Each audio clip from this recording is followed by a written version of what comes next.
Usul amaly okuwlarda hormatly prezidentimizden berkarar döwletiň täze ýamynyň galkynşy döwrüne, ýurdumyzyň bilim işgärleriniň öňüne goýan wezipelerini durmuşa geçirmek, milli bilim ulgamyny kämil derejede ösdürmek, alymly, bilimli, giň gözetimli, maksady okuny ýaşlar terbiýelep ýetişdirmek, häzirki zaman usullary we öňdäwärji innovasiýa tehnologiýalary okuw işini ornaşdyrmak babatda durmuşa geçirilmeli işler Hemde 2025-2026 okuw ýylynyň 1-nji ýarymynda geçirilen işleriň hasabaty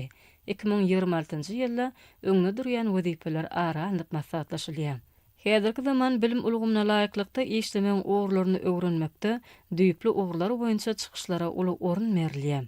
Şeýlede usul amal okuwlarda ýurdumyzyň bilim edaralarynyn ýolbaşçylary bilim hakyny, Türkmenistanyň kanunyny, Türkmenistany 2022-2050 ýyllarda durmuş ykdysat taýdan ösdürmeň milli maksatnamasyny,